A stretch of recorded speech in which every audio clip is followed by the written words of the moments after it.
사랑하는 샘물 성도 여러분, 오늘 이 아침에도 말씀을 통해 하나님께서 주신 우리를 향한 그 놀라운 사랑을 깨닫는 시간 되시기를 진심으로 소망합니다. 우리 다 같이 샘물의 기도를 하나님께 먼저 올려드리겠습니다. 마음 모아 샘물의 기도를 하나님께 드리겠습니다. 먼저 우리의 믿음을 고백합니다. 구원은 여호와께 있사오니 주의 복을 주의 백성에게 내리소서. 아멘. 우리를 모든 환난 가운데서 건지시고 은혜와 복을 베푸시는 하나님께 감사합니다. 매일의 삶 가운데 쉼이 있는 삶을 허락하시고 말씀 가운데 하나님의 임재를 경험하게 하시며 매 순간 하나님과 관계하는 샘물 성도가 되게 하소서. 예배와 교회를 위해 기도합니다.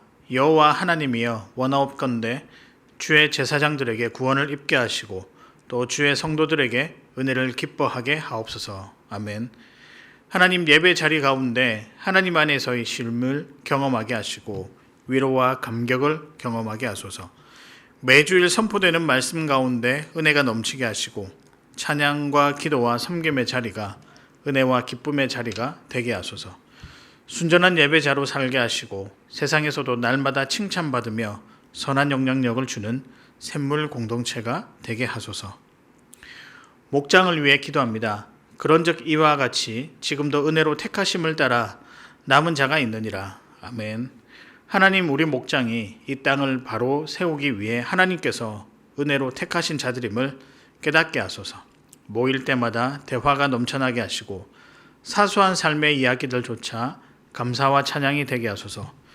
은혜의 교제와 삶에서의 간정이 넘쳐나게 하시고 서로를 향한 사랑이 넘쳐나게 하소서. 섬기는 목자들에게 지혜와 명철을 허락하시고 풍성한 은혜를 부어주소서. 샘물 성도님들을 위해 기도합니다. 주의 백성을 구원하시며 주의 산업에 복을 주시고 또 그들의 목자가 되시어 영원토록 그들을 인도하소서. 아멘. 아픔과 질병 중에 있는 성도들에게는 치유와 회복을 허락하시고 근심과 염려가 있는 성도들에게는 위로와 평안을 허락하여 주소서. 우리의 목자 되신 주님께서 선한 길로 인도하심을 경험하게 하시고 우리 사업의 터와 환경 가운데 복주심을 경험케 하소서. 날마다 믿음을 굳건하게 하시고 샘통삼백일을 통해 주님과 동행하는 삶을 살게 하소서. 나라와 선교를 위해 기도합니다. 소망 중에 즐거워하며 환난 중에 참으며 기도에 항상 힘쓰며 아멘. 이 땅을 통치하시는 하나님 아버지, 정의와 공의가 회복되게 하시고 코로나가 그치고 일상의 회복이 있게 하소서. 정치와 경제와 문화와 교육의 모든 상황들 가운데 하나님의 간섭하심이 드러나게 하시고 다시금 열방을 향한 열정적인 선교의 사명을 감당하는 우리나라 되게 하소서. 선교의 현장에 계신 선교사님들을 붙들어 주시고 닫혀있는 선교지의 문들이 열리게 하소서. 오늘도 우리 가운데 살아 역사하시는 하나님을 찬양합니다. 거룩하신 예수님의 이름으로 기도합니다. 아멘. 오늘 저와 여러분이 함께 나누실 말씀은 창세기 43장 1절에서부터 15절까지의 말씀입니다. 그 땅에 기근이 심하고 그들이 애굽에서 가져온 곡식을 다 먹음에 그 아버지가 그들에게 이르되 다시 가서 우리를 위하여 양식을 조금 사오라.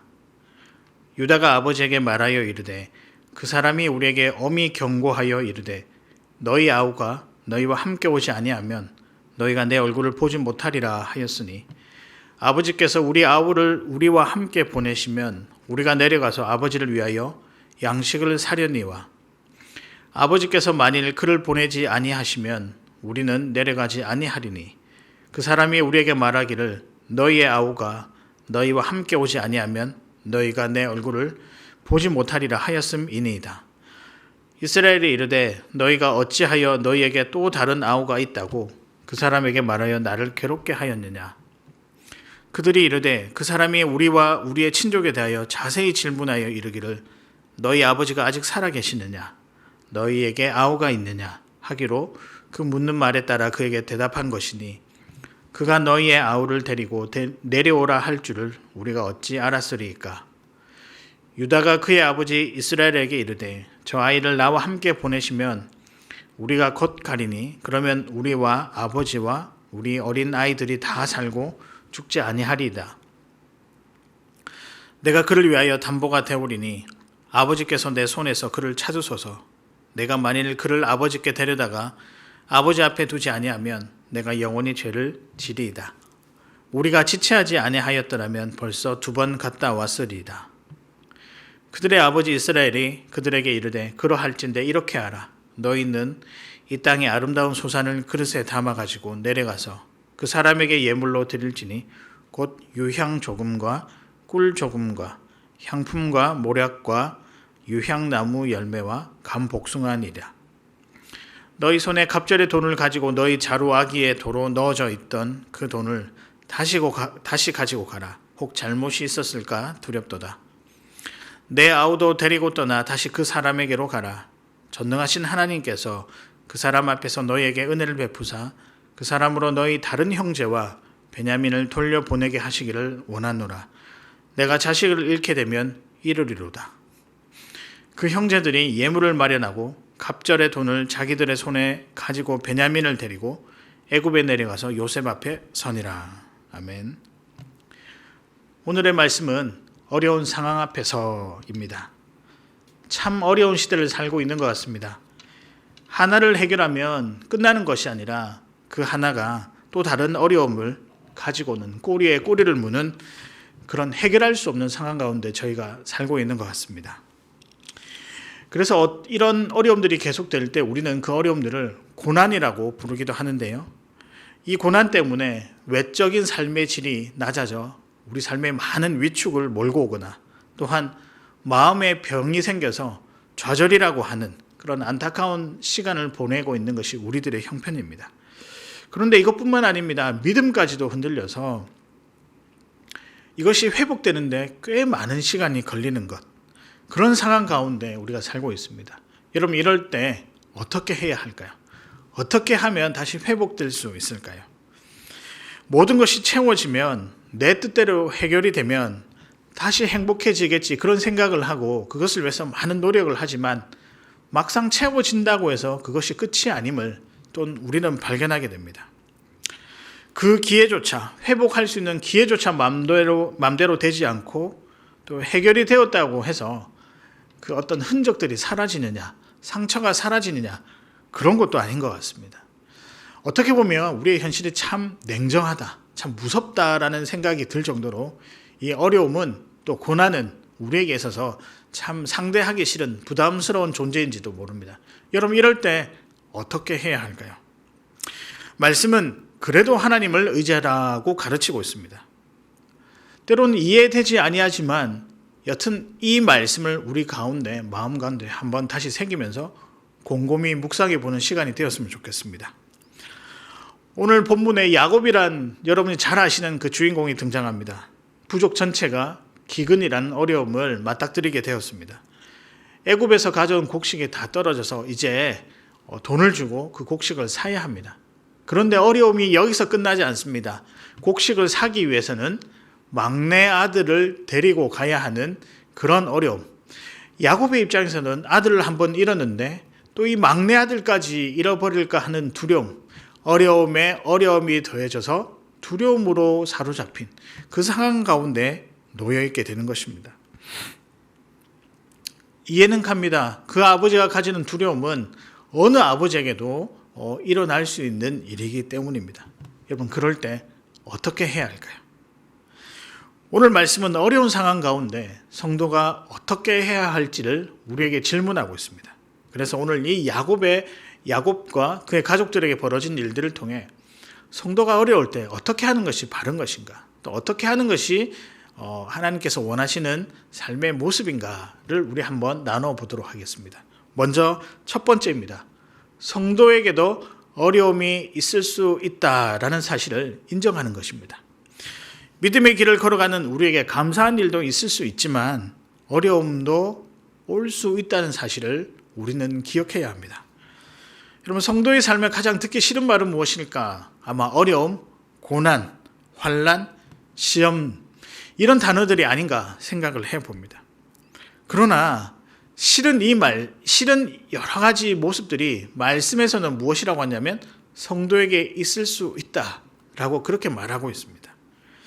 여러분 아브라함도 그랬고요. 야곱도 그랬고 요셉도 그랬고 다윗도 그랬고 사도 바울 그리고 우리 예수님까지 그들의 삶을 보면 참 고난의 연속이다라고 말씀드릴 수 있습니다. 물론 하나님 때문에 또 여러 가지 일로 풍족하게 누리고 행복하게 살았던 적도 있지만 그보다는 어려움이 훨씬 많은 시간, 어려움이 많은 일들을 당하면서 보낸 시간이 더 많다라는 것입니다. 우리는 이런 질문 드릴 수 있습니다. 할 수 있습니다. 그렇다면 우리에게 왜 이런 고난이 올까? 말씀은 죄 때문이라고 이야기를 하고 있고요. 또한 하나님의 시험 때문이다. 하나님의 시험이 있을 수 있다라고 이야기를 하고 있습니다. 그러나 매 순간 다가오는 어려움들과 고난들이 딱 이것이다. 정확하게 답을 하기가 사실 또 단정 짓기가 쉬운 것은 아닙니다. 그래서 고난에 대해서 설명하는 것이 그 무엇보다 어려운 것 같습니다. 그러나 우리가 더 유심히 살펴보아야 할 것은 이런 고난이 믿는 자들에게도 우리 성도들에게도 올 수 있다는 것. 이 사실 하나만큼은 우리가 인정해야 할 것입니다. 본문에도 야곱의 식구들에게는 기근이라는 어려움이 그들 앞에 다가왔습니다. 약속의 민족, 언약의 백성이라고 하지만 그들도 애굽에서 양식을 사올 정도로 참 먹고 사는 문제, 어려움 가운데 있다는 것 우리가 발견할 수 있습니다. 앞서서 바로의 꿈을 해석하면서 과정에서 7년 풍년, 7년 흉년, 그러니 이 풍년의 시기에 흉년을 잘 대비하라는 이야기를 들었고 이 계시를 들었음에도 왜 백성들은 준비하지 못했을까라는 생각이 들기도 합니다. 그러나 여러분, 우리가 살아가면서 예상하고 대비할 수 있는 어려움도 물론 있겠지만 예상하지 못하는, 전혀 준비되지 못했을 때 다가온 어려움들도 훨씬 더 많다는 것입니다. 물론 오늘 본문에서와 같이 흉년을 예비할 수는 있었습니다만은 막내 아들 베냐민을 데리고 와라라고 하는 이 요셉의 요구, 이것은 예상하지 못했던 야곱이 맞닥뜨렸던 어려움입니다. 먹고 사는 문제 앞에서 잊고 있었던 자기의 과거 아픔이 이 요구를 통해 드러나게 되고 두려움이라고 하는 연약한 모습도 보여져서 자신이 참 처절하다라는 생각을 하게 하는 이런 어려움들이 또한 야곱에게 닥치고 있는 것입니다. 우리의 삶도 마찬가지입니다. 하나님이 인도하시는 믿음의 삶을 사는데 왜 우리에게 고난이 올까? 또 고난이 멈추지를 않을까? 고난으로 인해 내 모든 연약함이 너무나도 발가벗겨져서 참 불쌍하게 보일 때도 있고 해결할 수 있는 능력조차 없어서 나는 무능력한 사람이구나 라고 스스로 자괴감에 빠질 때가 있습니다. 이런 억누름들이 나를 부담스럽게 하고 또 그런 삶을 살아가는 것이 너무 힘들 때가 있습니다. 그러나 참 안타깝지만 부인할 수 없는 것이 이런 고난이 성도에게도 온다라는 사실입니다. 때론 이것을 인정해야 할 필요가 있습니다. 사랑하는 여러분, 성도에게도 분명 인정하기 싫지만 고난이 있다는 사실을 오늘 기억하시길 바랍니다. 두 번째입니다. 어려움 앞에서 성도는 어떻게 해야 할까? 이제 조금 전환을 해볼까요? 탓보다는 기회로, 원망보다는 기회로라는 말입니다. 원망하기보다 믿음으로 생각을 하는 것이 중요하며 그것으로 인하여 상황 자체를 전환하는 것 꼭 필요한 것입니다. 다른 말로 모든 상황을 다시 한 번 더 진중하게 믿음의 눈으로 바라보는 것이 필요하다는 것입니다. 사랑하는 여러분, 때론 어려운 상황 앞에서 믿음으로 그 상황을 바라보는 그런 용기가 여러분에게 있기를 바랍니다. 왜 용기라고 했냐면 쉽지 않은 겉면이기 때문입니다. 그렇다라고 해서 우리가 어려움 속에 넋놓고 가만히 있을 수는 없지 않겠습니까? 오늘 본문을 보면 눈살을 찌푸리는 장면이 등장합니다. 야곱이 탓을 하며 화를 내는 장면입니다. 6절에 보면 이르되 너희가 어찌하여 너희에게 또 다른 아우가 있다고 그 사람들에게 말하여 나를 괴롭게 하였느냐. 조금 황당하지 않습니까? 먹고 사는 문제 앞에서 아들을 잃은 상처가 그냥 여지없이 드러난 것입니다. 그래서 다른 아들들에게 이 상황을 통해 또 다른 상처를 제공하는 것이 야곱의 모습입니다. 유다가 오죽했으면 자신이 담보물이 되겠으니 우리 막내를 데리고 가는 것을 허락해 달라고 하지 않겠습니까? 사실 막내 베냐민을 잃을지 다시 데리고 올지 아무도 알 수 있는 상황이 아니었습니다.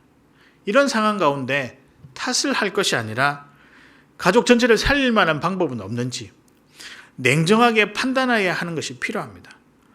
때론 사람들과 함께 솔직하게 그의 마음을 나누고 같이 머리를 맞대면 분명히 우리가 생각하지 못하는 방법들이 있을 것입니다. 물론 그 방법을 하나님께서는 인도하신 줄로 믿습니다. 여러분, 야곱에게는 같이 고민할 수 있는 많은 가족들이 있었습니다. 그러나 야곱은 그냥 그 자리에서 탓을 하며 화를 내게 됩니다. 어려움을 다른 말로 위기라고 하고요. 또한 이 위기는 또 다른 기회다라고 여러 사람들이 말하고 있습니다. 즉, 위기가 모든 일의 종교를 의미하지는 않습니다. 성도가 어려움에 빠지면 원망을 많이 합니다. 사람 원망하기도 하고 자신을 원망하기도 하고, 그리고 빠지지 않는 원망 한 가지가 있죠. 하나님을 원망하기도 합니다. 저도 수없이 많이 원망을 해보았습니다. 그런데 여러분, 원망을 한다고 해결이 되면 얼마든지 하겠습니다. 그런데 해결이 안 됩니다. 더더욱 깊은 감정의 수렁에 빠질 뿐입니다.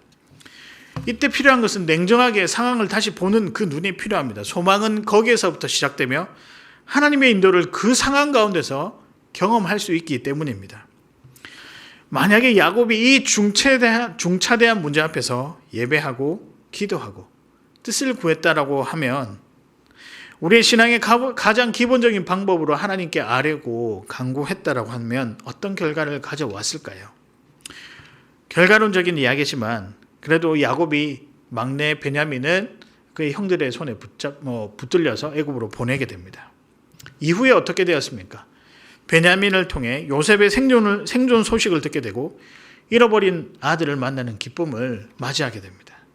사랑하는 여러분, 힘드시겠지만 어려운 상황을 탓보다는 기회로 여기는 그 마음이 우리에게 필요합니다. 이 사실이 여러분에게 때론 어려움에 당면에 있을 때 해결해 나갈 수 있는 위로와 힘이 되시기를 바랍니다. 마지막입니다. 어려운 상황 가운데 성도는 어떻게 해야 될까? 그래도 하나님을 의지하라 라는 권면입니다. 그래도란 말을 온전이란 말로 바꿔서 사용해도 되는데요. 하나님만이 유일한 답이십니다. 사랑하는 여러분, 믿으십니까? 14절 내용을 보면서 그래도 하나님밖에 없다라는 생각을 하게 됩니다. 야곱이 이 와중에 해결할 수 있는 것은 자신의 삶을 이제껏 인도해 오셨던 하나님밖에 없구나라는 사실을 그가 깨달았습니다. 그래서 이렇게 표현하죠. 전능하신 하나님께서 그 사람을 통해 은혜 베푸시기를 원한다. 하나님이 움직이셔야만 모든 것이 해결될 수 있다는 고백입니다. 여러분, 야곱을 잘 아시다시피 어떤 세월을 살아온 자입니까? 도망자의 신세요. 그리고 삼촌 라반에게서 오랜 기간 동안 종노릇 하였던, 눈칫밥 많이 먹었던 종의 신분으로 살았던 사람입니다. 더 나아가서 그는 아들을 잃어버린 자들, 지금까지 생존 소식 하나 듣지 못하는 슬픔을 늘 마음 한구석에 안고 있는 자들입니다. 그래서 야곱이 고난에 관해서 이야기를 하자면 아마 책 한 권을 쓰고도 모자랄 만큼의 그 어떤 경험들을 많이 했을 것입니다. 그렇지만 여러분, 야곱의 삶을 우리가 보았을 때 고난만 있었던 것은 아닙니다. 돌베개를 베고 자면서 만났던 하나님, 마른 자녀들을 허락하신 그 풍성함의 은혜들, 하나님의 사자와 씨름하여 이름이 바뀌게 된 사연들, 이 사연들을 하나씩 모아보니 은혜의 증거라고 하는 책을 만들 수 있을 정도의 분량이 되었던 것입니다. 하나님이 우리를 가장 잘 아시고 세밀하게 지켜주십니다. 그래서 그래도 하나님을 의지하라. 다른 말로 바꿔서 오직 하나님만을 의지하라. 이것이 성도가 마지막에 붙들어야 할 제목이라고 생각을 합니다. 어려움을 해결하는 방법은 하나님밖에 없습니다. 이 간단한 원리가 가장 정확한 원리입니다. 이런 질문을 할 수 있습니다. 하나님 의지하면 좀 더 정확한 답을 우리에게 알려주시면 어떨까요? 그러나 하나님은 이런 구체적인 일들에 대해서 답을 알려주시는 그것을 훨씬 더 뛰어넘어서 근원적인 답을 해주시는데요. 같은 것을 다르게 보는 지혜와 어려움을 두고 도전하는 용기와 성령의 역사를 경험하는 특별한 힘을 우리에게 부여하신다는 것입니다. 단지 내게 있는 어려움의 문제를 해결해 주시면 참 좋겠지만 하나님은 더 나아가서 지혜와 용기와 성령을 경험하는 정말로 값진 경험들을 우리에게 주시면서 그것으로 하여금 다시 하나님을 온전히 믿게 하는 그런 기회를 만들어 주시는 것이 우리 하나님이 우리에게 알려주시는 방법입니다. 그래서 여러분, 그래도 하나님을 의지하라라고 하는 이 말은 하나님이면 충분하다라고 바꿔서 쓸 수 있습니다. 그러나 결코 쉽지 않은 도전이자 삶입니다. 그러나 해결이 어디서부터 시작되냐? 이 믿음으로부터 시작된다는 것을 꼭 기억해야 할 것입니다. 말씀을 마무리하겠습니다. 오늘의 말씀은 어려운 상황 가운데서 성도는 어떤 모습을 가져야 하는가? 첫 번째, 성도에게도 어려움은 올 수 있다라는 사실을 인정하는 것입니다. 두 번째는 탓보다는 기회로, 원망하기보다 믿음으로 생각하며 기회로 전환하는 것이 필요하다는 것이죠. 마지막입니다. 그래도 하나님을 의지하라. 그래도란 말을 온전이란 말로 바꿔서 쓰면 더 좋겠는데요. 온전히 하나님을 의지하라.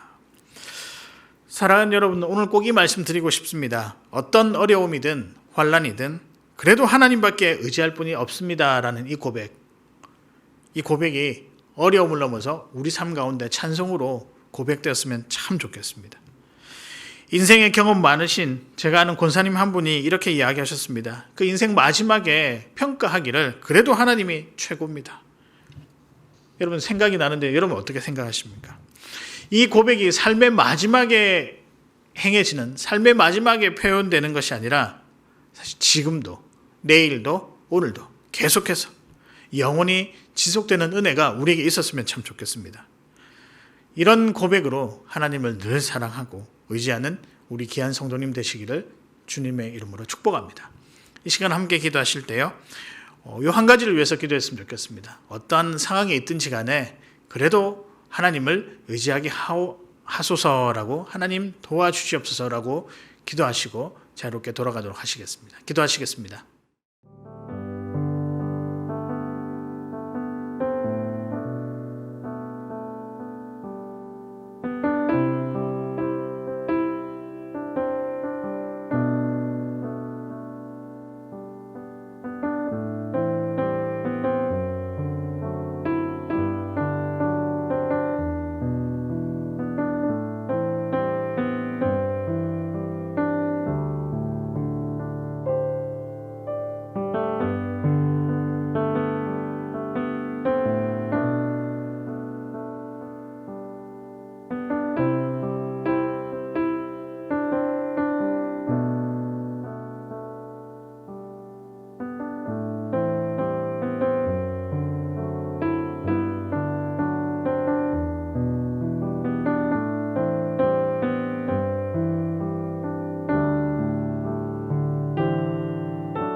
아멘.